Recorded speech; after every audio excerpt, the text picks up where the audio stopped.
All This is right, my life. welcome back to the Super Fantasy Bros podcast, season 2, episode 2. We've got an awesome show for you guys today. Today we start our journey on trying to determine who the best fantasy running back is since the year 2000. So there's a lot of work that's gone into this, and for those of you that have been following along on Instagram and Twitter and voting, we appreciate you. We will have a second bracket voted on by the fans to determine the fan winner of the bracket as well. So definitely stay tuned on Instagram and Twitter for those results. We will definitely keep pumping out those polls. But let's get right into the show here, fellas. Let's get down to business. Doing that wave reminded me how you get the fans don't know that I'm famous on Omegle. Oh man. Saturday nights at midnight. Try and catch me. I'll give you the hashtags later. I don't know if they want to know that you're famous. Hashtag sexy. Oh dear. You don't want to know the other hashtags you put in. I don't think anyone does. All right. Anyways, let's get into how we came up with the data and pretty much things to consider here. So the seeding is based on their peak season. We only did that just so that it wasn't super obvious with all-time stats. So we just did this for simply different matchups for the first round. But basically, we will be judging all of these running backs on their stats since the year 2000. We really want to focus on which running back has been the best since that mark. So we're not really including any stats from prior to that. So some guys' careers kind of get cut in half, but you'll see that as we get into it. Peak season or season, some guys had a string of 3 years where they were incredible. So we're going to take that into account. Their fantasy impact, their likability, their career stats. We'll keep that in the back of our mind, like understanding that some of these guys that played in the 90s, they did have a little bit higher stats, but they're just cut off because of that. And finally, our personal opinions. I'm sure we all have a little bit of bias towards some of these guys, whether we like them in Madden or had them on our fantasy teams. So we'll definitely keep that in mind as we go through here. But today we're just going to run through the first round. And in our next show, we'll take a deeper dive, see if we can crown a winner. But let's get into some honorable mentions before we do our first matchup here. There's a lot of guys on this list here that didn't make the cut, and there's more that are probably not on this list. Some of these guys here just didn't have enough of their career in the 2000s, such as Emmitt Smith or Jerome Bettis. Those guys obviously had a lot of their peaks in the 90s, but also others were just not good for like a long period of time. Like Chris Ivory, Brandon Jacobs, they kind of didn't hit that peak as high as some of these other guys that we have on the list. Either way, these guys aren't going to be competing for that number one spot anyways. So let's get into the guys that are. Payne Hill should have made this. I'm looking at the honorable mentions, and Payne Hill should have made. He was only good in Madden because he was on the cover. Yeah, he made. No, he never had a good season. I don't know how he made the cover. He actually died off after he got on the cover. Yeah, he had one good season. He was unstoppable, and then he was terrible. He got signed by the Giants. Yeah, no, not Peyton Hills, but round one, matchup one. I mean, this one kind of speaks for itself, but we got the number 1 seed, LaDainian Tomlinson, versus the number 64 seed, Lamar Miller. I think this one speaks for itself, guys. Two of Sean's faves. I want to know who Sean voted for. All right, let's be real. I voted up for LT. You can't go against LT. I mean, just look at these numbers. It's incredibly different compared to Lamar Miller, like just way better. It's like 3 times LT. Better. Literally like 3 times better. Yeah, Lamar Miller was good. I loved Lamar Miller from fantasy, even though he let me down pretty much year after year. But LT all the way. That's what I'm taking. Every day. I definitely didn't appreciate LT enough when I was able to watch football. Yeah, when I was younger. Yeah, LaDainian Tomlinson, and then he was on the Jets. Yeah, LT was everybody's career definitely one of my favorites. Pretty much, Matt. Yeah, LT. I think we all agree here. We're all voting for LT here to move on to the next round. We'd lose credibility if we picked Lamar. Honestly. Well, LT moves on for us. LT also moves on for the fan bracket. 45-1 LT won. Oh man! Don't know who voted for Lamar Miller, but it was you, Sean. It was not me. Yeah, it was. Y'all know I love Lamar. It was his burner. His burner. Sean said he would have took Lamar over D-Hop. No, I didn't. That was Joe Mixon. Stop playing. Yeah, all right, whatever. Joe Mixon's not on this bracket, anyways. Never Honorable mention. Rightfully so. Whoa. Never will be. Don't be hating on my guy. Right, let's get into matchup number 2. This one's definitely more interesting. We got Maurice Jones-Drew versus Clinton Portis. This one's really a toss-up. I mean, obviously it's 32 versus 33, so like these guys peaked almost at the same high, and they also have very similar career stats. What do you guys think? Who do you give the edge to? I think like being an Eagles fan, you watched Clinton Portis a lot when you were younger, and he was extremely good. And then also being an Eagles fan, you hate Maurice Jones-Drew because he was a hater during the Super Bowl year. So I mean, even if he wasn't, I'm still going Clinton Portis. I think he was just a monster for the Redskins when he. Oh, yo, Ew, you can't say that. Bro. I'm talking about the past. Now I got to do give some us editing. 10. Oh my goodness. But Clinton You're Portis, gonna get us canceled. I mean, his peak. Oh my, their peak seasons are close. But Yeah, look they at were their very fantasy. close. Look at their fantasy point. Their total fantasy points. Yeah, I know everything. Like these guys are neck and neck. Like it's crazy close. I think I give the edge to Clinton Portis. Also, I think more rushing yards definitely impresses me. Almost 10,000. In less games. Yeah, in less games, he had pretty much one season less here, and also he battled injuries a lot more often. But when he was healthy, I mean, he was a beast. He had 1,200 plus rushing yards in 6 seasons and 1,500 plus scrimmage yards in each of those seasons. Also, and he also had 4 seasons with 11 plus touchdowns. So like his peak was super high, and I think I'd give the edge to Clinton Portis. What about you guys? It seems like the only edge that MJD would have had is in the pass catching area. And I mean, that's not everything. If you're in a PPR league, it definitely helps. But like you guys said, Clinton Portis is just overall so much better. Yeah, I definitely think that he did have a little bit of a better pass catching ability, but I think everything else kind of lines up for me to take Clinton Portis here. Yeah, I'm gonna just go straight with my bias and take Clinton Portis. Yeah, I think it makes sense. And I believe the fans agreed here in a close one. Clinton Portis 22-19. So Clinton Portis moves on to round 2 here. And Clinton Portis for us and the fans. The fans are fighting the recency bias, but I won't say that because they're the fans. Yeah, they are the fans. Can't hate the fans, Q. Come on. I'm not hating on them. I just know what they're up to.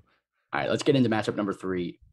We got Ray Rice. Let's not talk about Ray Rice's pass too much here, but versus Darren McFadden. Now, likability, first and foremost, I think we got to give it to Darren McFadden. I mean, Ray Rice. Yeah. Well. Chill, Q. Darren McFadden did play for the Cowboys, so he might be the same level as Ray Rice. You're piping it. You are piping that. Yeah, that's a stretch for sure. But Ray Rice definitely did have some better numbers here overall. I mean, in less games, he had more receiving yards, more receptions, more rushing yards. But Darren McFadden was one that was always banged up pretty much every year. I think he only had one. Yeah, he was never able to start 16 games in his entire career. He played in 16, but he never started all 16. Yeah, and if he played all 16, he was definitely going to be a better running back. If it was possible for him to be healthy, he would definitely be a lot better. I remember one year he carried practically the whole Raiders offense. So, I mean, he was definitely a workhorse, but like Sean said, he just couldn't stay healthy. Injuries plagued him. Yeah, I don't know. I mean, Ray Rice is the obvious choice here, but do I move? No, it has to be Ray Rice. The numbers don't lie. Numbers don't lie. Numbers don't lie. Ray Rice went to the Pro Bowl, like, out of all the years he played, like, it may have been like 6 years. He went to the Pro Bowl like 4 of those years. So, like, he's the better running back. I mean, he's gonna get knocked out next round by whoever. He's the best running back. No, best. He's the best. I said the better. The best running back, Ray Rice. No. Yeah, I agree. I think we got to move on Ray Rice as much as I'm not a big fan of him. I think Ray Rice, his impact when he was at that peak before the incident, he was crazy good. Just don't put him in the lingerie football league. Yeah, don't. Moving on. Fan bracket also took Ray Rice 32-7. So Ray Rice moves on. Should we expose the 7 fans? No, it's all good. I may have voted for Ray Rice. You probably really voted for said Darren don't McFadden, put him Q. in the lingerie football league. Fantasy lingerie football league? No. Ooh, I don't even think spicy. Eileen's not watching. I like it. Eileen and Maria aren't watching. I don't even think that league's in existence anymore. Damn it. All right. round one, matchup 4, we got an Eagle here. We all have the Eagles bias, so it's going to be tough to turn that off. But Brian Westbrook versus number 49 seed Corey Dillon. I think it's worth pointing out here, Corey Dillon started his career in the late 90s. So I think he might have had a better edge if we were including like 97 on. He had like 13,000 career scrimmage yards, but a lot of those get cut off because of those 3 seasons he had there. So I think that makes me lean towards Brian Westbrook. I mean, he was an elite pass catching back. Look at those. Just look at his reception numbers compared to Corey Dillon. It's crazy. So are there peak seasons? Say like Brian Westbrook. I guess he played the same years as LT. He was better than LT that year that he had his best fantasy season. I guess that would take more information, more looking into, but yeah, no, I don't know what LT did in 2007. But I know that was his best season of his career. I know that Brian Westbrook at one point was like the number 1 fantasy running back. Yeah, I'm sure he didn't go number 1 overall because the season before LT had 31 touchdowns. Yeah, ridiculous. But I'm sure Brian Westbrook was definitely highly coveted that year, especially if you were in PPR. I know PPR wasn't as popular back then, but we used PPR for our points for this whole thing too. But yeah, I'm going Brian Westbrook for this. Got to go Brian Westbrook. Yeah, 90 receptions is absurd. Yeah, I think if it was it's crazy. Like if we were including Corey Dillon's whole career, might have to go Corey Dillon, but I'm taking Brian Westbrook, especially for fantasy. Like Brian Westbrook's peak here is just 372. That's a great season. Great. 90 catches. Not too many running backs do that. All right, Brian Westbrook moves on. He also moved on in the fan bracket as well, 42-5. So Brian Westbrook put him through to the next 5 haters. Here comes one of my favorites. All right. Yeah, the next one here, Arian Foster. So Arian Foster versus Ahmad Bradshaw. I mean, we all know Arian Foster at this point. I mean, he was an absolute beast, but one of the most elite pass catching running backs. Yeah. He was an elite pass catching running back. He was an elite running back overall. Like he just did it all so well. Like you can see in his peak season, 395 points. He was a top 10 seed, one of the top 10 seasons in the 2000s for any running back. Arian Foster was unreal. Ahmad Bradshaw definitely deserves some respect. I mean, he was a good running back, but he just didn't last as long. He was stuck in more of like a timeshare. I am confused. He was often injured as well. How he's here and not Brandon Jacobs, because wasn't he like the? Me too. The guy Brandon Jacobs is the best. Oh, well, nah. Tiki Barber's the best Giants running back that I know of, but it's just like he was in the timeshare with Ahmad Bradshaw, I think. Yeah, Brandon Jacobs didn't do as much in the passing game, obviously. Right. Yeah, he was just like a bulldozer. Yeah, he was a bulldozer. And that hurt him for like a PPR and whatnot. His peak season was like 70 something. So he like just missed the cut for the top 64 for the way we did the seeding. Sucks for him. But yeah, I'm definitely taking Arian Foster here. I mean, he was Arian Foster. Like if he was never injured, he would have been one of the greatest of all time. Wasn't his return to football with the Texans also? I think so. I'm surprised Sean doesn't know that.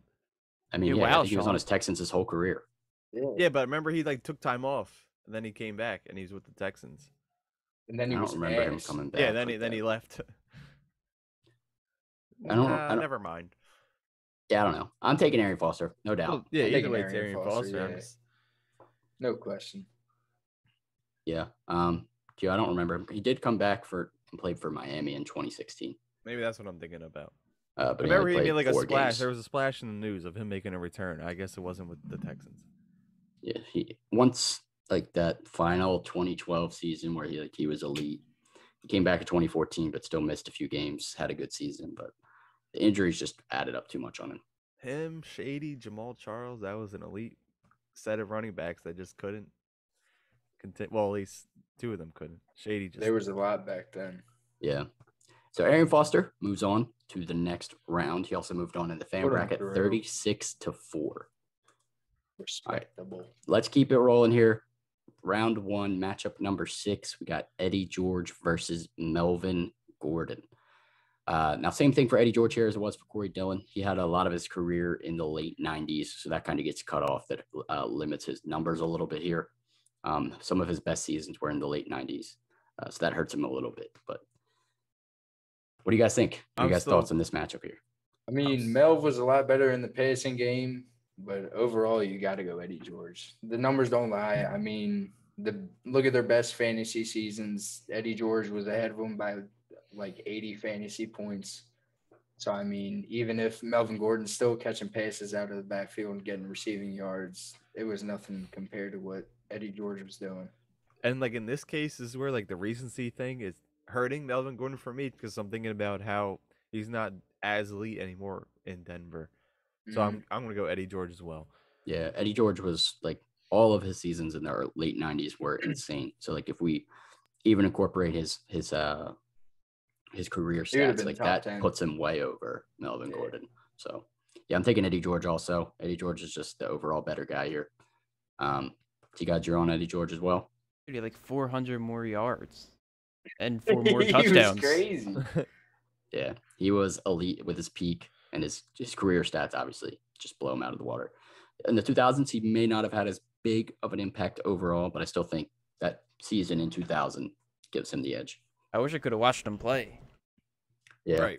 I just remember super young. The first time I saw him was on Madden. The first time I saw him was on Madden cover. Eddie George. Yeah, same. Was it a Madden or NFL 2K? Ew. I think it was NFL 2K. Ew. No cap. I took his hat. No cap. Got your hat. Yeah. Yeah, it was. I think it was Madden 01.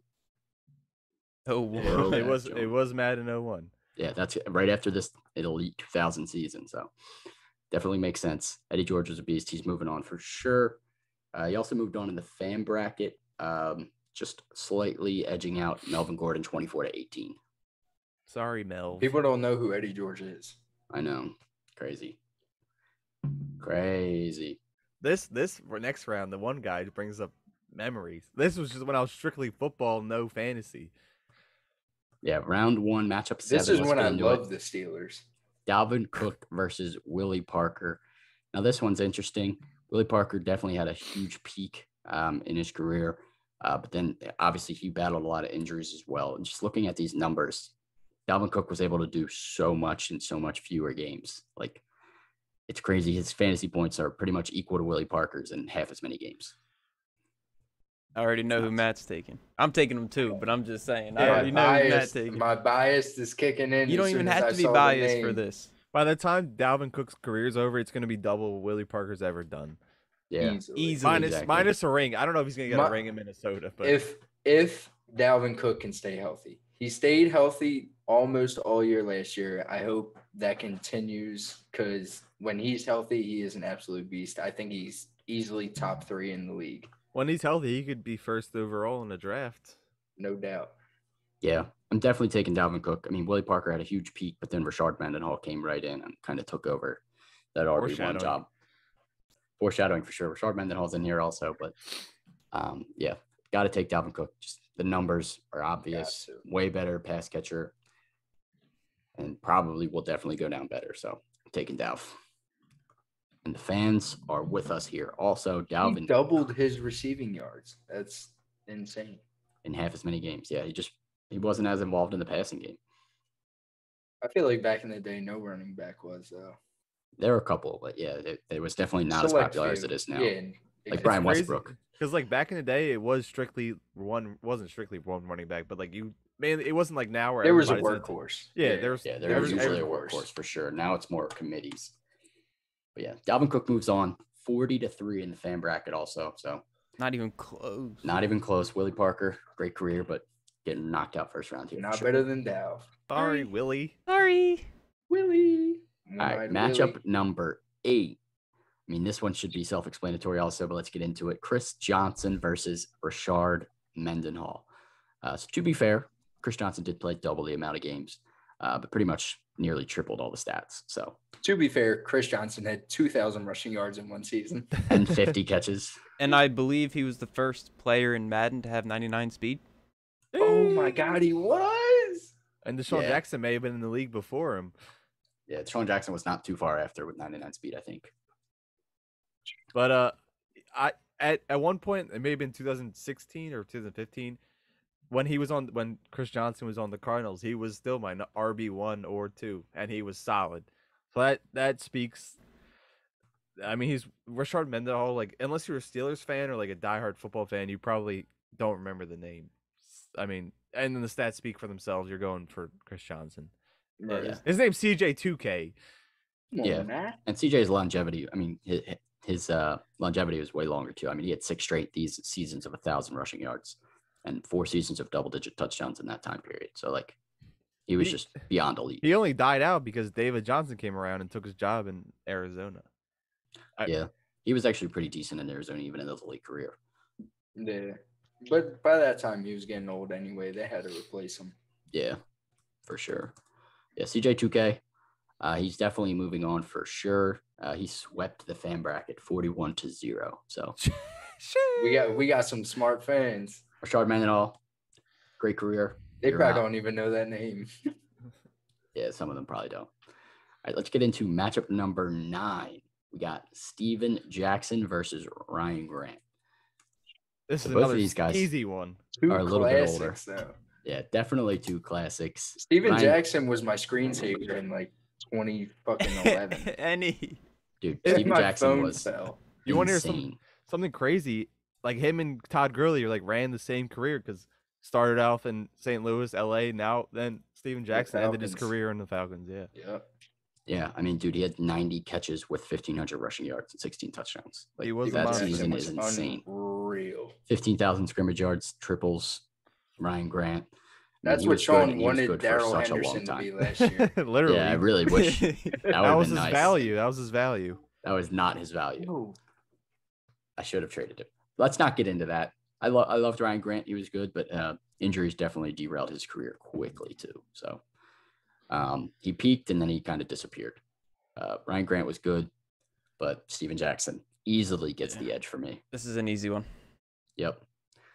Let's wrap this one up quickly here. Steven Jackson also won the fan bracket 39-3. Dang. Ryan Grant only played 68 I'm interested games. in this next one. Yeah, next one. This next one is definitely interesting. Ooh, Right, let's get it right into it. Ooh, this is a good one. I like this Round 1, matchup number 10. We got the old reliable Frank Gore OG versus Marshawn Lynch. Now, both of these guys are super good. Obviously, Frank Gore had a little bit of a higher peak here, 332-305. Way more rushing yards that season. Just did not score as many touchdowns as Marshawn Lynch. I mean, just look at their career stats. He almost played 100 more games and only has 5 more touchdowns. Marshawn Lynch was a touchdown machine. He gets the edge there. But, I mean, Frank Gore's longevity, man. He has been around for like the entire 2000s. It's he crazy in football when they didn't have face masks. I remember being in like 2nd or 3rd grade talking to somebody about Frank Gore. Like the fact that could have been like 2003. Literally 2005. Dude, he was so long ago. Good. And he's been around for so long. He's just always been so consistent. Like, he was not, like, aside from 2006, like, that was his true peak. He definitely has a number of 1,000-yard seasons under his belt, but he was never really like that best running back, but he was always reliable for sure. That's why I feel like Marshawn might have won the fan vote on this one, because everybody remembers Beastquake, all his big runs, just breaking tackles, going 50 yards downfield to the end zone. But Frank Gore, like Sean said, he's all reliable. Like, you can't go wrong with Frank Gore any season. For like 13 seasons straight, he was probably top 5. And we've talked about him plenty of times this year on the podcast. Yeah, even he's still relevant somehow to this day. Right now he's not on a team, so I don't know how much we'll be talking about him this year. But I mean, he had 9 seasons with over 1,000 yards. Like 45 years old. 12 seasons. He turned 38 yards. 5 days ago. Yeah. Happy birthday, Frank Gore. Yeah, he is a fossil. But dude, 241 games. He's pretty much the Iron Man of the 2000s. I think I got Frank Gore. Gotta go Frank Gore. I don't know. I have so much respect for Frank Gore, but Marshawn's like easily my favorite running back ever. But all I remember is when I was younger, watching Frank Gore play the Eagles, he would torch us every single time he played us. Yeah, catching out of the backfield, running the ball, no matter what it was, he was torching us. Yeah, he was a really good pass catcher. He's underrated for that too. 16,000 rushing yards. Dude, he's been around forever. He's just still 16,000 on the dot. Nearly 20,000 scrimmage yards. Retire on that. Gotta retire on that. Yeah, I'm taking Frank Gore. I'm going Frank Gore. I'm You? going Frank. It doesn't even matter. It doesn't even matter. I love Marshawn though. Well, I love Marshawn too. Tough matchup. Marshawn is one of the Marshawn most Lynch. genuine running backs that ever played the game. I know, but I can't deny Frank Gore. what would we do That's on greatness. a tie? We go to the fan vote. Yeah, we go to the fan Gotta vote. go to the so fan we vote. didn't tie here, luckily, Frank Gore. Because if we did tie, Yeah, Marshawn Lynch would get the edge. won. Because My he got boy. 33 to 14. I'll ride with the fans do then. not respect Frank Gore. I respect him. The Gotta give fans him don't. his 33 to respect. 14. He deserves it. He I'll talk deserves to all him. due respect. I'll talk to him. Yeah, that's a good one for sure. But Frank Gore's got to take it. Just the longevity, man. That just gives him the edge. All right, let's get into the next one. Spent a little too much on that one. Round 1, matchup number 11 here. We got number 21, Tiki Barber, 44, Michael Turner. Michael Turner had a good peak, but Tiki Barber is arguably one of the best pass-catching running backs of all time. Yeah, I think this is pretty easy. We'll go Tiki. I do have a Michael Turner t-shirt. If I find it, I'll wear it the next podcast. But Tiki was elite when he played. Him and Brian Westbrook and Clint Portis. Jeez, that like NFC East, besides the Cowboys, they all had elite running backs during that time. Yeah, Cowboys they were did. just coming off of And they Emmitt Smith. killed us every year. I hated it. Julius Jones and Marion Barber were their running backs. Dude, these aren't even like Tiki's career stats. He started in 1997, so That's crazy. these are just There's his this stats one from play- 2000 to 2006. There's this one play that I remember of Tiki. I forget what team it was against, but he caught a pass and he literally tiptoed down the sideline for like 30 yards into the end zone. And I was like, this man is great.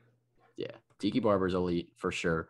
Even as much as that pains me to say that as an Eagles fan, gotta respect Tiki Barber. I mean, his Got to. career numbers: 10,000 rushing yards, 15,000 scrimmage yards. I give it to him, but it's not close. It's good that we grew out of this though, because like as a young bull, you're never accepting that any of these other players are better because they're not on the Eagles. But like now you'd be like, okay, yeah, he was great. He was Yeah. good. He Like was I great. remember one of my first years in fantasy, I only drafted Eagles players because I was like, I don't want to root for anybody Can't else. do it. Yeah, That's Can't how you do shoot that. yourself That's in a the bad foot. I strategy. learned that the hard way. I I had think RG everybody learned that the hard way when they first played when they were younger. I had RG3 his rookie year, and I still started Michael Vick over him. He's probably like, I think he got hurt too, and I was like, I don't care. I'm not picking RG3. You're crazy. Yeah, gotta go Tiki here. You guys agree? Yes, Yep. sir. Easy. Gotta go Tiki. Michael Turner was a solid running back. Respect but to Michael Turner, though. lacked Another lacked bulldozer. The Yeah, you called Passing him game. fat before the pod. I mean, he is fat. The is he first not? fat he's a running big back. dude. He Brandon originated the James was fat running back. Eddie Lacy he tried to be Michael Turner. went past that. He did. He said, "Now I actually am fat." Fan bracket moves on Tiki Barber as well. The Dan bracket. All right, let's move to the next matchup here. We got Jamal Charles versus Warwick Dunn. This one's a little bit closer than it looks. I mean, Jamal Charles recency bias, he was so good, but Warwick Dunn was good for a long time. He was also on the Falcons. Yeah, But yeah, it's Jamal Charles here. Those last couple seasons that he had fully healthy, they were just unreal. Bro, he was Ridiculous. stupid good. I mean, just look at their peak seasons compared to each other. Jamal Charles blows him out of the water. yeah. If Jamal Charles didn't get as injured as often as he did, I definitely think it wouldn't be as close as it is. Him Peak missed- season, he missed- 19 touchdowns compared to 9. Come on. Tell him that. Come on. I'm with you. I'm not. Jamal Charles, one of the most elusive running backs I've ever watched. And that's considering CJ2K, Arian Foster, everyone else that we AP. talked about. AP. I mean, he's up there with the greats. Him and though. Dwayne Bowe pray every night. They wish they could just go back in time and have Patrick Mahomes on that team. I wish they could too, because they would win every year. Oh my God, Christian McCaffrey would be RB7. Yeah, Warwick He would Dunn be probably. RB2. right He behind Jamal. RB7. you Think you Warwick think that Dunn- every running back comes back. Yeah, Chris Johnson comes back. AP is back to normal. Brian Westbrook's back. Yeah, Warrick Dunn, the thing that definitely hurts him is his lack of touchdown scoring. I mean, these aren't all of his career stats. He also started in 1997, so he had 15,000 scrimmage yards in his career. But I do think just Jamal Charles' peak was just way better. Like, he was a legit RB1 for fantasy. Warrick Dunn was always like a solid kind of RB2 range. If he was never hurt, these numbers would have been even better. Yeah. And if Jeff Garcia wasn't his quarterback. Oh, The badge home. FA. No, he almost got us. I love Jeff Garcia though. Yeah, he almost got us to the bowl. Yeah, that was the Reggie Bush game. Ooh. Yeah, I'm taking Jamal Charles. As much as I respect Warrick Dunn, his peak just was not on Jamal Charles level. It's not close. Yeah, not even close. Not even close. Jamal Charles moves on, and he moves on in the fan bracket, 44-2. So was not close for the fans either. We appreciate all the fans who did vote, because that does sound like a lot of votes. Yeah, we got some good amount of votes on Twitter and Instagram. So if you guys have not been following along, definitely follow us there. We'll show you the pages. We'll be posting round 2 as well. So got to vote on them. Yep, for sure. All right, next matchup here, we have pretty lopsided matchup. Let's be real here. Sean Alexander versus Alfred Morris. Sean Alexander. I'm going to hear Q's take. Well, who's still playing right now? Oh my God, Q, stop it.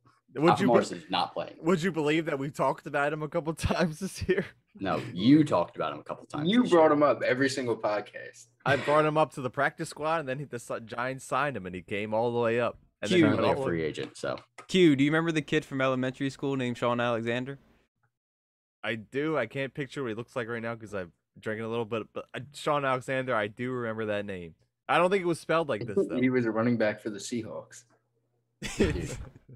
Sean Alexander. I mean, do remember. This one's a clean sweep. Not much to say. Sean Alexander. Alfred Morris peaked in his rookie season, and I think that definitely just hurts him overall. I mean, that was his best year, and then it's kind of Sean Alexander, best Seahawks running back within the past 20 years. Is that 28 touchdowns? Is that a typo? No. Oh my God. He was really like that. He broke Marshall Faulk's record, and then LT broke that record the next season. What a beast. So everyone forgets that like Sean Alexander had that many touchdowns, 1,880 yards. Like that season was unreal.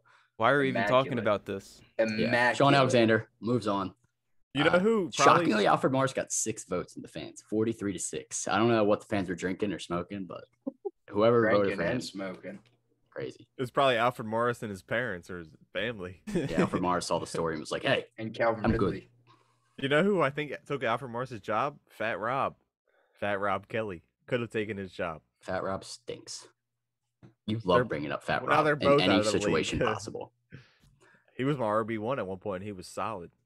All right. He was solid. He took me to the playoffs. He was all right. I mean, and his name was Fat Rob. He was a solid body. Yeah, he was a solid body.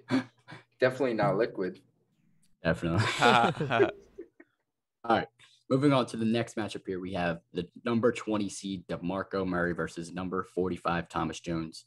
As you can see, Thomas Jones played pretty much double the amount of games that DeMarco did. So his career longevity, he definitely gets a point in his favor there. But DeMarco Murray's peak was pretty high in 2015, 1,800 rushing yards, 57 catches. That's that season right he there. Won most people their fantasy chip. So, I mean, yeah. As you can see, Sean used the wrong picture for Thomas Jones. Not the wrong most picture. People recently he was on the Chiefs, but yeah, that was not his peak for sure. I bet a Chiefs fan doesn't even know he was on the Chiefs. Yeah, he was honestly Eileen's dad. No, he only likes Andy Reid.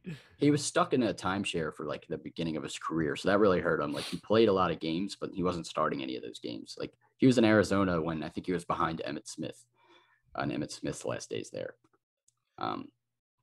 So Thomas Jones, that hurts him a little bit for like the amount of games he played, but when he did peak, he peaked. I mean, he had 5 straight seasons of 1,100 rushing yards. In 3 of those seasons, he had at least 9 touchdowns. So yeah, he was really good.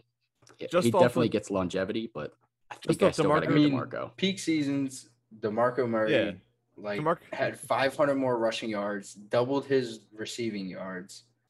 I mean, that's just DeMarco Murray's best season may just trump his whole career, Thomas Jones' whole career. So it's easy, DeMarco Murray.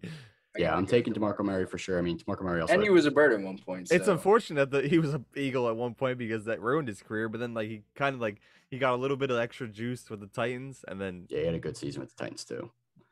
Yeah, he could probably still be playing if he really wanted to, but he had the last season of the last season of the Eagles. The last game of the Eagles season, he had a break. They got 70-yard touchdown run, and they were like, "That's what it could have been," and then he was gone. But it wasn't. That's what it should have been. Well, I mean, our quarterback was Sam Bradford. I think he did it on purpose because he fucking used to play for the Cowboys. Yeah, I think he just hated us. The first Eagles game I ever went to, this man absolutely shits on us. 12 yards on was so sad. 30 carries. He was saying he was against us, Q. No, yeah, it was against us, Q. It was before. It was when he still so Cowboy. He did well, yeah. No, yeah, he ate. He destroyed us. He was unreal. Oh my God. Yeah, I'm taking DeMarco Murray. Thomas Jones definitely deserves some respect. I mean, he's been around. He was around forever, but DeMarco Murray that peak was elite. He still had a couple other really good seasons, giving him the edge. He may be the best Jets running back in a very long time. I couldn't name a better one. Stop. Who's Chris better? Ivory. Who's been? I thought about him, but no, don't say Le'Veon Curtis Bell. Martin. No, he came after Curtis Martin. Oh, since that. Okay. Yeah. Arguably.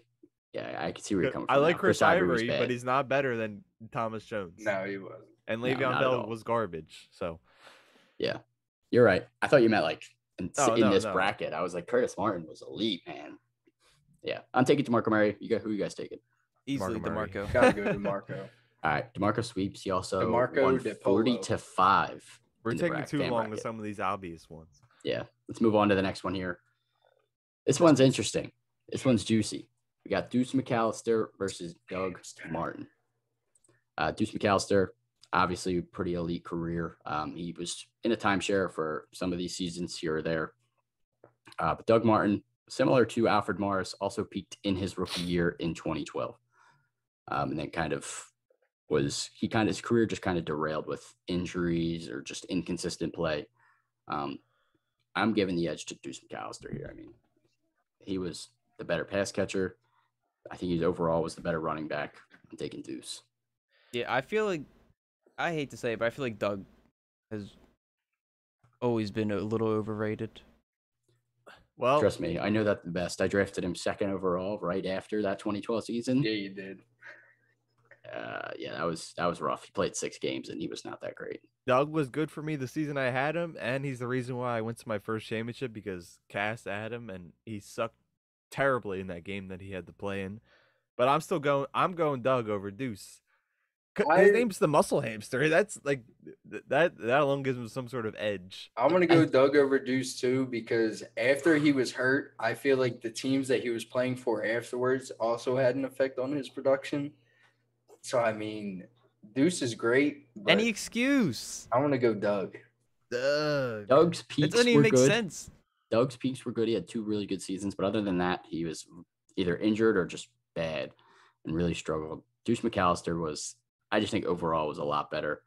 4 1,000-yard seasons, multiple seasons with at least 8 touchdowns. I think 4 seasons. Better touchdown scorer, better pass catcher, better running back. I'm taking Deuce. I guess we're going to the tiebreaker, and I feel like they're going to pick Doug because he's more recent. Tiebreaker is I'm taking Doug. Deuce McAllister. Let's go! 26-20. It was actually a pretty close one, but Deuce takes the cake. I'm happy that at least it's not like fucking 4-1. Yeah, and that we're not agreeing on all of these. I expected that one to be a close one. So,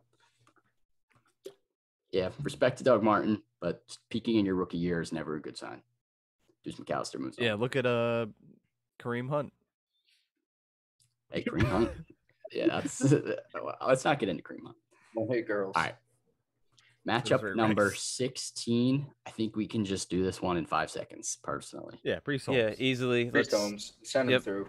Carlos Hyde was good. He's hurt. Even if you were born like 3 years ago, if you were born 3 years ago, you probably still know who Priest Holmes is because he's one of the best ever. Dude, Priest Holmes was so good. If like he didn't get banged up, and he's later in his career, he had like a crazy injury with like his spine. Dude, he was so good. He literally almost doubled this man's fantasy points in his peak season. It's unfortunate that Carlos Hyde had to verse him. Dude, that his peak season, like the season before his peak season was even just as insane. Like he had a three season stretch where he was just unreal. And his name is literally Priest. Yeah. Priest Holmes sweeps. Priest Holmes also won the fan bracket 41-3. Priest Holmes moves on. Send him through. All right, before we get into matchup number 17, let's talk about today's sponsor, Thrive Fantasy. Thrive Fantasy app for iOS and Android is a daily fantasy sports app for player props, as well as setting your daily fantasy lineups. NBA playoffs are starting up. We actually have a game going on tonight, I believe. It's the Pacers and the Wizards. Definitely use the Thrive Fantasy app if you do plan on setting a daily fantasy lineup or doing any prop bets or anything like that. Use our code SUPERFB when you sign up, SUPERFB. And if you deposit $20 or more, you will receive an instant $20 bonus. So go check out Thrive Fantasy app today. Download it and check it out. And if you guys have a brain, let's go Sixers! Put Joel Embiid or any Sixer that's in the starting lineup or just bet on the Sixers over, or the under, because they're so good on defense. What are you talking about? Nope. Do you know how to bet, Q? I'll bet $10K right now on the Sixers winning the first round. I'm a rapper too. That's easy. You probably win a grand back. Still 11K. I'd bet on the Sixers winning the first 2 rounds in less than 10 games. I bet on Ethereum, and that's not going too well for me. Ooh. Yo. Let's hope Elon Musk never gets to the Sixers. You guys, we should, I got a proposal for you later. All right. God. Let's stick to fantasy football. Let's get back to the bracket here. We still have 16 matchups to get through, so let's keep it rolling. Round 1 matchup number 17, we got Marshall Faulk versus LeGarrette Blount. I think we can wrap this one up pretty easy. LeGarrette Blount was a solid touchdown scorer for the Patriots, but he kind of bounced around the league a little bit. Marshall Faulk is arguably the greatest running back. Yeah. These are only his stats in the 2000s. Marshall Faulk's career stats are much crazier. I do love Blount, though. LeGarrette Blount had one of the best rookie seasons I've ever witnessed. Yeah, for sure. Back. Marshall Faulk is still Marshall Faulk, though. 19,000 career scrimmage yards, 136 touchdowns. He's crazy. LeGarrette Blount may not win this bracket, but he does have more rings than Marshall Faulk, so he'll win that. I think Faulk only has 1. Yeah. Blount has 2. You're right. Marshall Faulk still absolutely elite. Moves on to the next round. Moves on to the fan bracket as well. 45-4. Marshall Faulk moving on. All right, let's get into the next one here. This one will definitely be a little bit more interesting. We have Shady McCoy versus Curtis Martin. Now, we all have an Eagles bias here, but just to put some respect on Curtis Martin, he was super solid. Obviously played about half as many games as LeSean McCoy. Shady lasted forever in the NFL, but in those games, he peaked pretty high, nearly at the same height as Shady's career high season there. Shady also did have a season with 20 touchdowns, but just not as many catches or yards.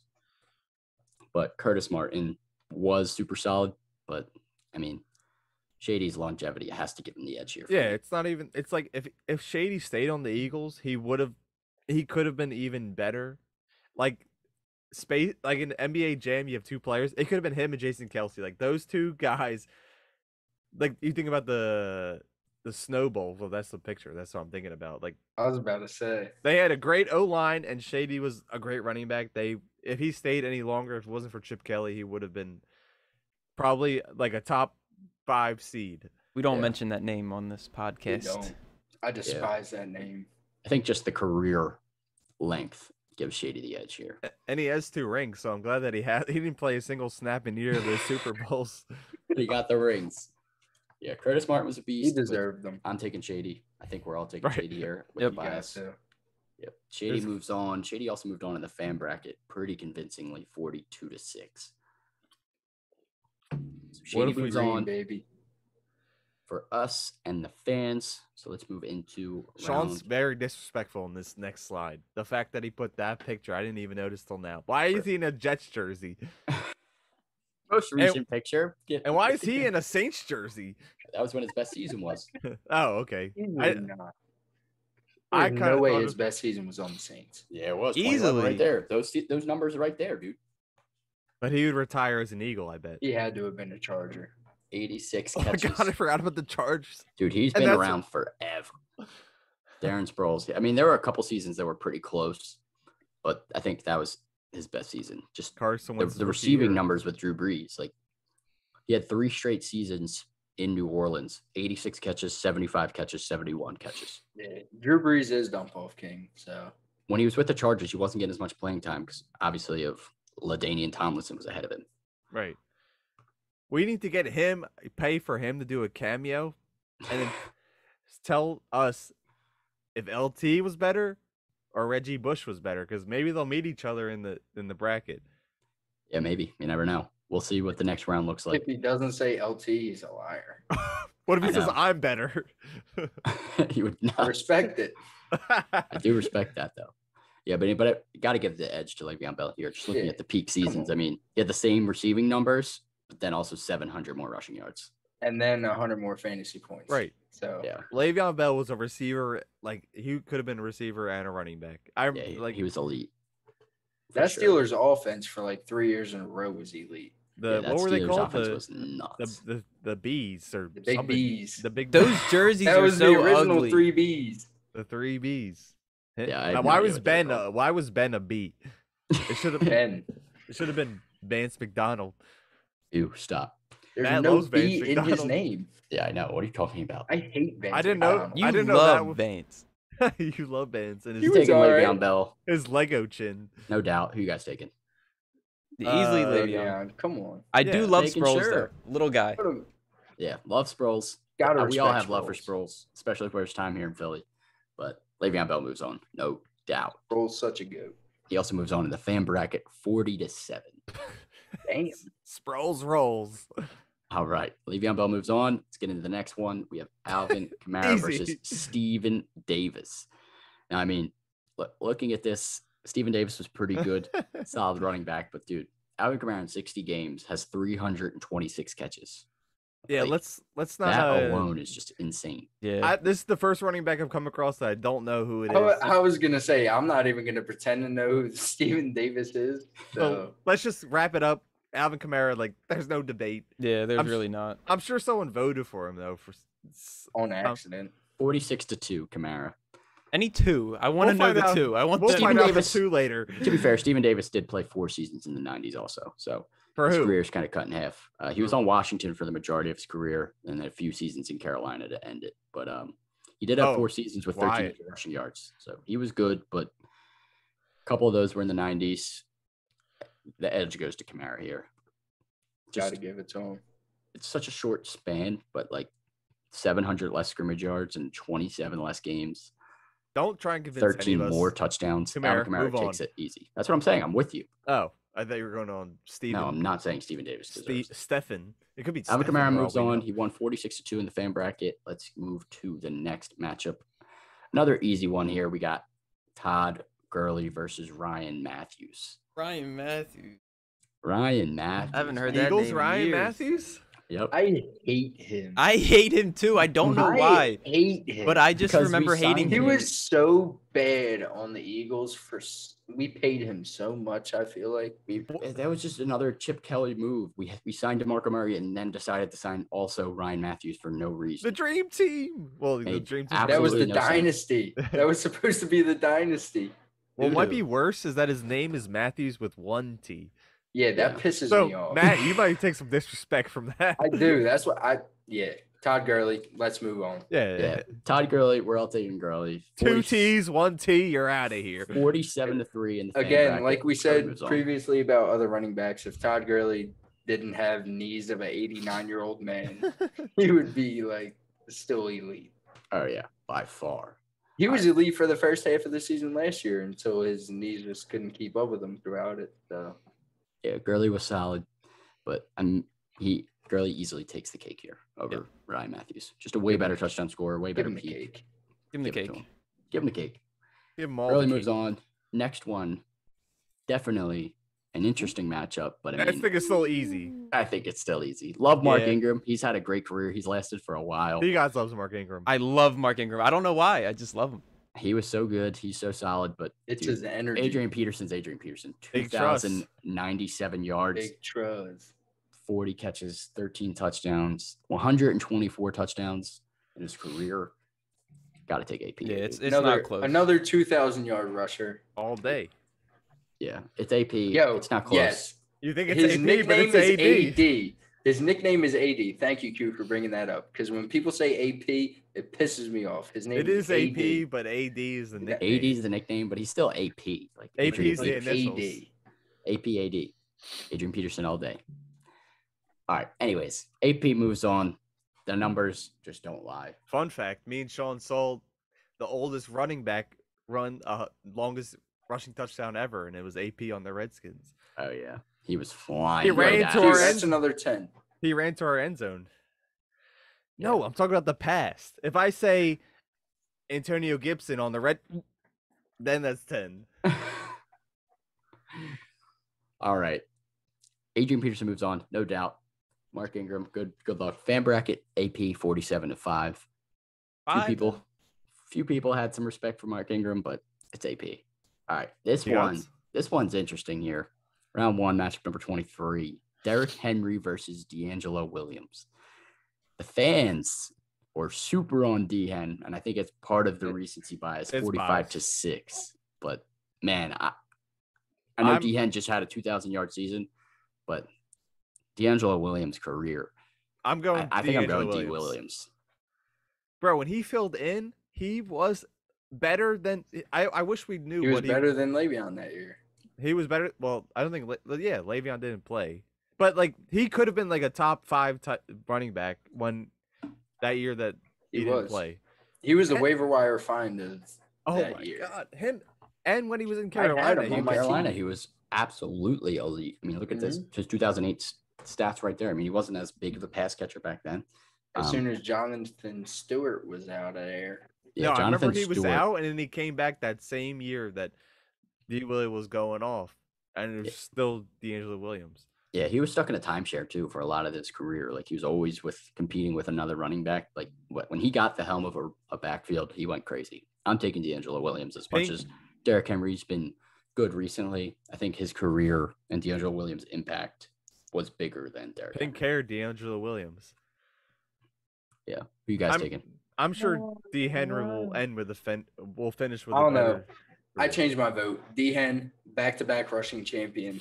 Can't go against it. One of the most dominant running backs that we've ever seen play. I'm sure you guys can't disagree. I'm going Derrick Henry. Can't. That's fair. I gotta take Derrick Henry. You're the tiebreaker here. I gotta take Derrick Henry too. I'm sorry. I'm sorry. It's a tie. The fans obviously took Derrick Henry, as I mentioned already. So we're going off best season. No, we're going off everything. We're trying to. I feel like every other week we see Derrick stats. Henry going for 60+ yards into the end zone. Trying to go with their whole career, their peak season, their peak seasons. Peak season got them to their seed. Career got them to the next round. I don't think Derrick Henry peaked yet. Right. How old is he? Listen, if the Titans can find a way to get him involved in the passing game, he could be the best running back that we've ever seen. They have a new offensive coordinator because Arthur Smith, their offensive coordinator, then went to the Falcons as their head coach. So they said last year that they were going to get D-Hen more involved in the passing game and 19 catches. And we saw McNichols. 19 catches. McNichols. Oh my God, I forgot about McNichols. Yeah, Derrick Henry's moving on. As much as I love D'Angelo Williams. We love you, D-Lo. D-Will. We tried D-Lo. We don't love D-Lo. We tried. We tried for my boy. Yeah, fuck D-Lo. Gotta go. Derrick Henry moves on. The fans also move him on 45-6. Let's move on to the next one. David Johnson versus Marion Barber. This one's a little bit closer. Obviously, David Johnson's peak is insane. 1,200 yards, 80 catches, 879 yards, 20 touchdowns. But when you look at their career numbers side by side here, I mean, David Johnson, obviously the much better pass catcher, but Marion Barber, arguably the better running back. But I'm personally taking David Johnson. both of their like career highlights come against the Eagles. David Johnson with that crazy run when he broke like 50 tackles, and then Marion Barber when Brian Dawkins stripped the ball on the sideline and they ran it back for a touchdown. But so I'm going David Johnson here because he's still very good in the Texans offense. I think he'll be good in Texans offense this upcoming year, whoever the quarterback is. Yeah, I gotta go David Johnson. Even though his peak season was his rookie season, right? Had to have been. Oh, the year after. His second season? Probably the year after. Yeah, I'm pretty sure it was the year after. Yeah, it had to have been. State. I knew it was either one of those, but State. Yeah, it was the year after. He was actually pretty good his rookie season, but he didn't get involved until later in the season. And then 2016 he blew up. Andre Ellsbury got the bench. Oh my God! Then after 2016, what did he do? Well, 2017 he died. He got injured, missed the entire season. And then what happened season. after that? 2018, 940 yards, 50 catches, 446 yards, 10 touchdowns. But he got hurt again, I think. Definitely respectable season. He had one like dummy good season. David Johnson's piped. Yeah, for sure. I'm not saying he's he so should piped. Like he succeed because of it. We only seeded them based on their peak season. So seeding is on peaked, and then. But okay. we're talking about the rest here. But I mean, he does opinion. have 4 seasons with 1,000 yards from scrimmage. So it's not all that one season, but that one season was insane.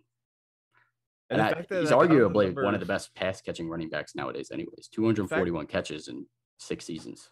His one season got. I mean, technically. he's still going, and he almost has double the receiving yards of Marion Barber. Yeah, I'm not arguing that. I just think he's a little overrated than what people think David Johnson is. I will say if Marion Barber was on another team, I might be going Marion Barber. But like the Cowboy effect has an input on all of my votes. Yeah, I'm taking David Johnson. Better pass catcher in fewer games, has pretty much very similar stats, more scrimmage yards, just as many touchdowns in less games. Mm-hmm. And that includes missing an entire season, like when he was just finishing his peak season. And he still has a little bit left in the tank. I'm taking David Johnson. I agree. Got to go DJ. Yeah. Just for him to get knocked out in the next round. Probably. Marion Barber would have got knocked out too. I know. David Johnson moves on. Maybe it'll be closer with David. He also moved on 42-7 for the fans. Damn. Let's move on to the next one here. The fans love Texans David Johnson. I guess a little bit more interesting just based on the fan vote. But for me, man, Edgerrin James versus Danny Woodhead, this should be no-brainer. I'm going Edgerrin James. I just remember him having a way better career. I think maybe because he had the Super Bowl year. Offense with him, Reggie Wayne, Peyton, like was Marvin Harrison on that team? Yeah, Dallas Clark. Yeah, he was with Peyton for like his whole career. He was elite. Great pass catcher, great running back. I'm taking Edgerrin James, and it's not close. Yeah, I'm taking. You do love Danny though. And you know it's real when it's coming from the Danny's #1 fan. Look, I love these PPR running backs, but Danny Woodhead does not compare. He has 2,200 career rushing yards. Like, yeah, that's nothing. Edgerrin James has 10K, and that's only in the 2000s. He has 12K in his career. Derrick Henry had almost as many rushing yards last season as Danny Woodhead had ever. Exactly. Danny Woodhead was a great receiving back, and he had that really good season, but 80 catches. But, dude, even that really good season is not enough to put him over Edgerrin James. When looking up Danny, not even close. Pictures, the first picture that came up was him on the Patriots. I didn't even know I think he won a ring with the Patriots. Yeah, it's isn't that where he started his career? Yeah. I think it's where that's not where he ended it? No, that's where he started it. Jesus. Yeah, Danny Woodhead was around for a while, dude.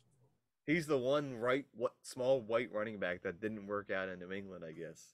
No, actually, he started it with the Jets, shockingly. Then he was on the Patriots for 3 seasons. He ended in the Ravens, didn't he? He got traded on. Yeah, ended with the Ravens. It's weird how you remember some of these fucking players.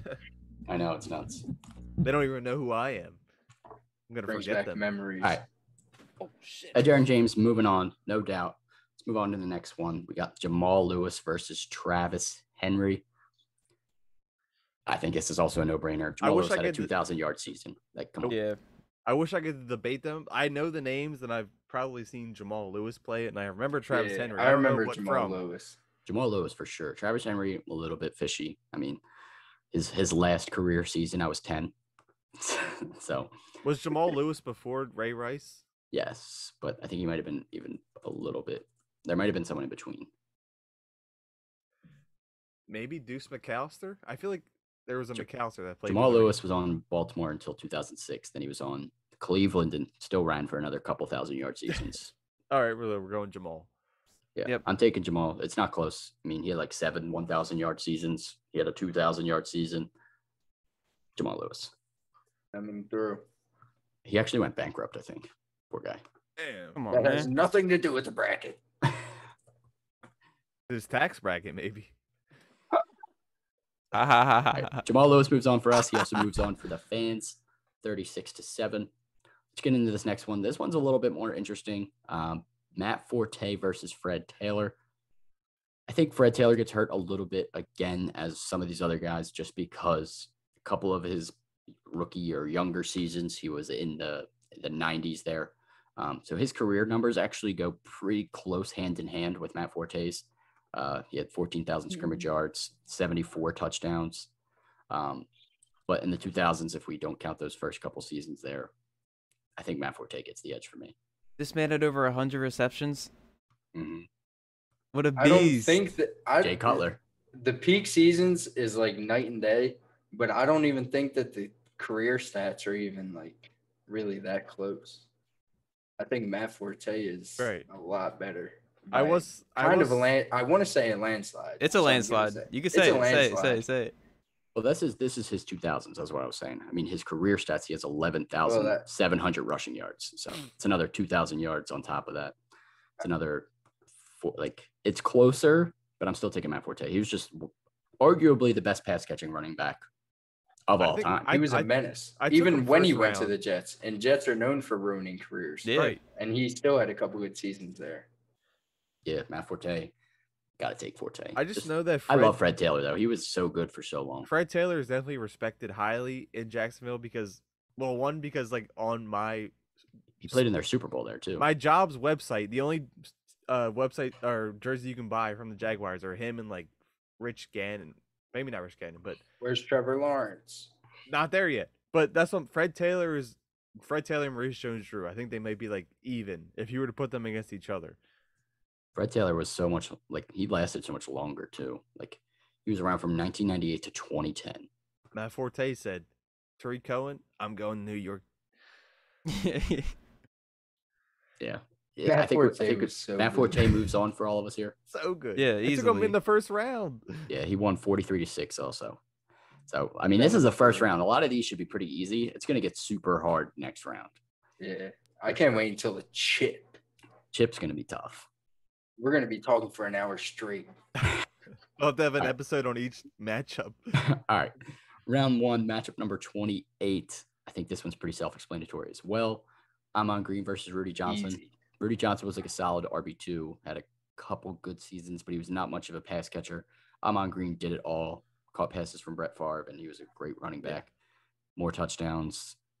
And this is not his full career stats. Again, as a lot of these guys, a couple seasons in the late 90s. So if you still crushed Rudy Johnson in the career stats. Close.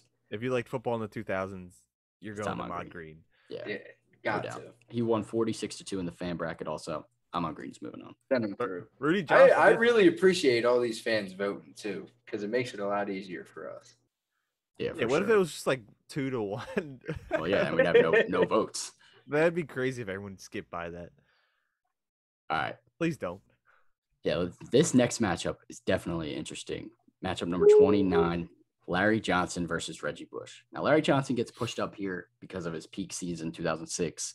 19 touchdowns, 1,789 yards, like a huge season.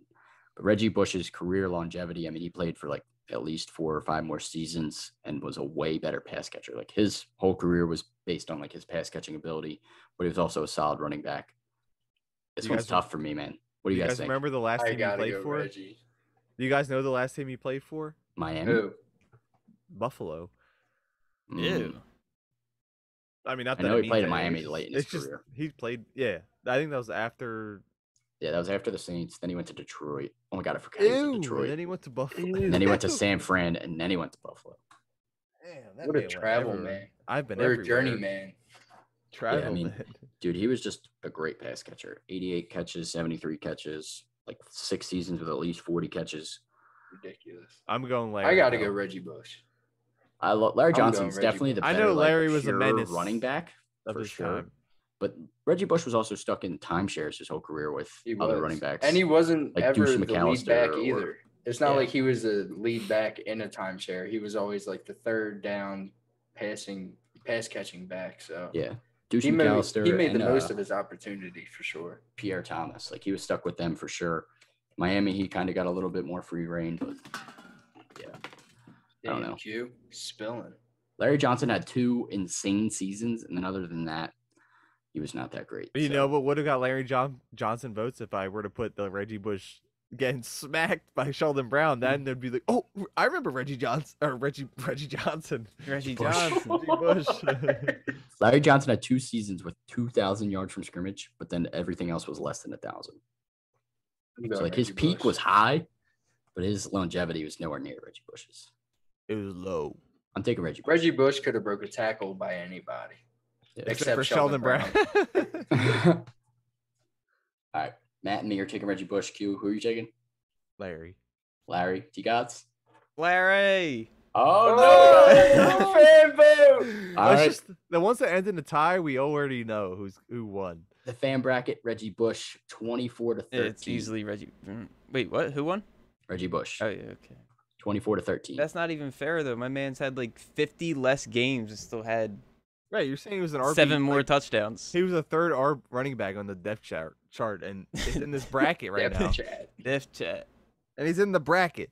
477 catches, man. Come on. As a running back. Darren Sproles said hello. Elite. Darren Sproles entered the chat. All right. Reggie Bush is moving on. To your dismay. Send him through. Matchup number 30. We got. You're pointing the wrong way, Matt. Right. Sorry, I had to say that. He's been pointing the wrong way every single time. Disrespect him. I don't know which way I'm pointing. I'll just go like this. All right. Anyways, we got Ricky Williams versus Joseph Addai. I remember Joseph Addai being a little bit better than, I guess, my memory remembers. But Ricky Williams, I think, blows him out of the water here.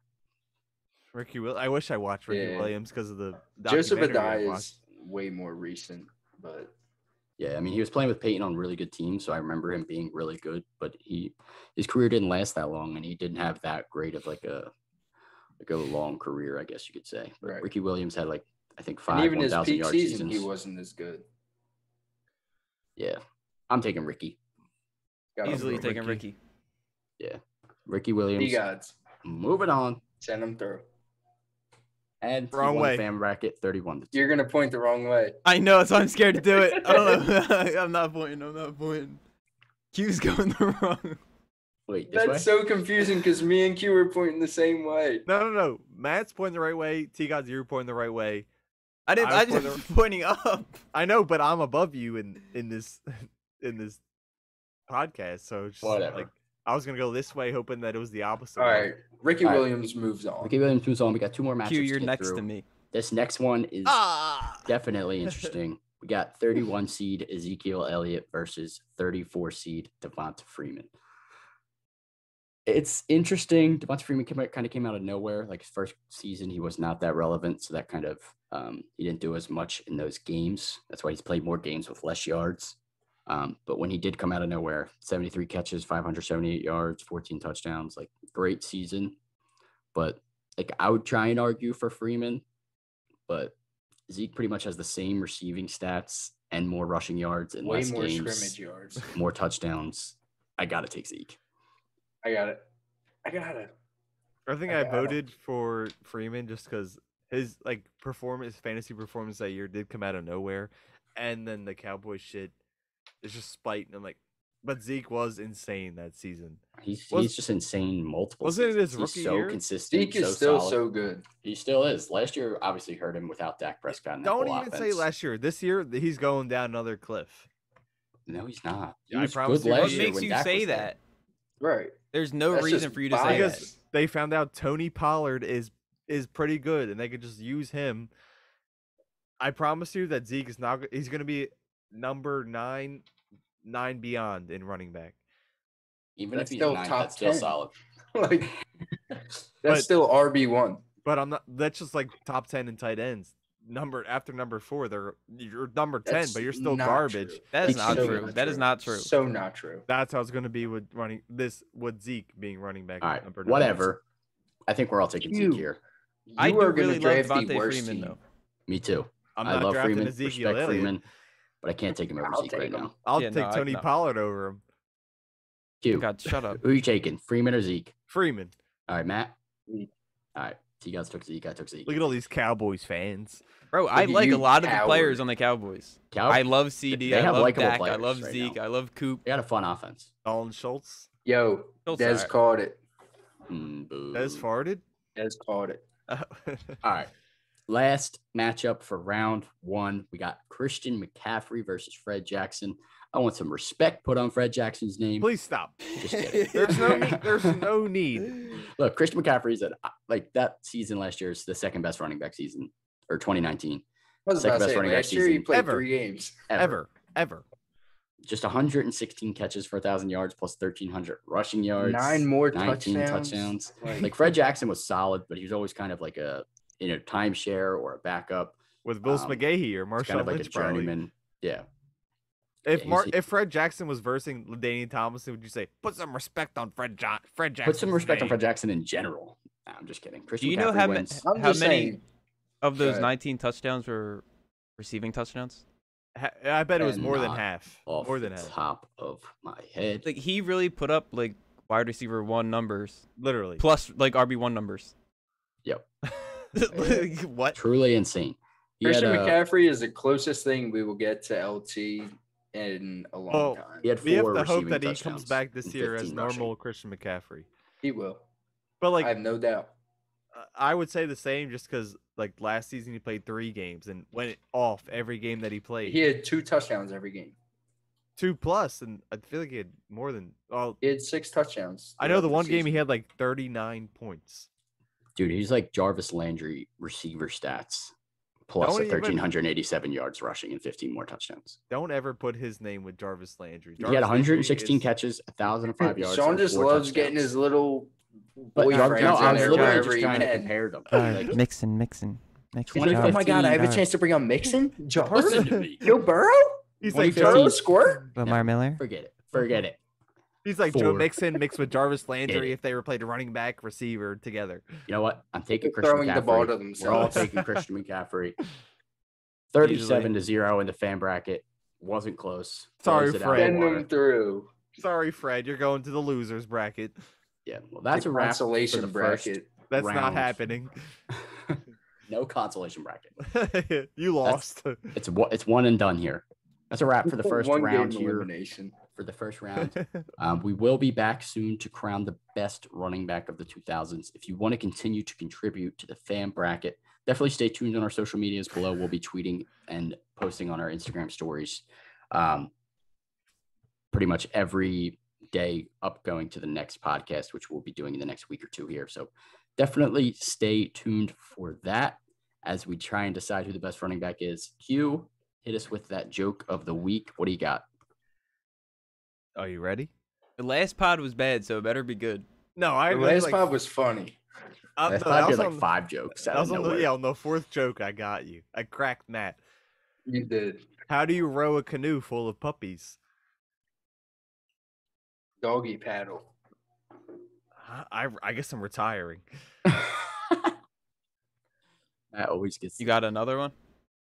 It's my brain. No, I'm not gonna be fake and look up another one. No, come on. It takes guts to be an organ donor. Oh, No shit. my, that was a 1 All out of right, 10. come on. 3rd time's a charm. That's all I got. Wow. It's Q. the off. It's the off season. It's the Q, off season. we need a good joke for the next part of this bracket. You're letting all of us down. Did you hear about the kidnapping? It's fine. He woke up. All right. All right. All right. That was good. I'll give you that one. All right, Q, that was all right. I Yeah, don't know your- where you your pulled that charity one from. laughs. Your Your charity bag Literally laughs. pulled it out of his ass. Yeah, that came out of nowhere. All right, Q, good joke.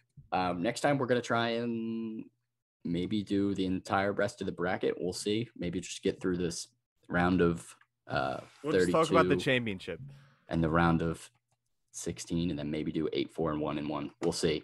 Definitely stay tuned. Make sure you're voting on Twitter and Instagram so we can keep progressing through this bracket. That's a wrap. We'll see you guys soon. Peace out.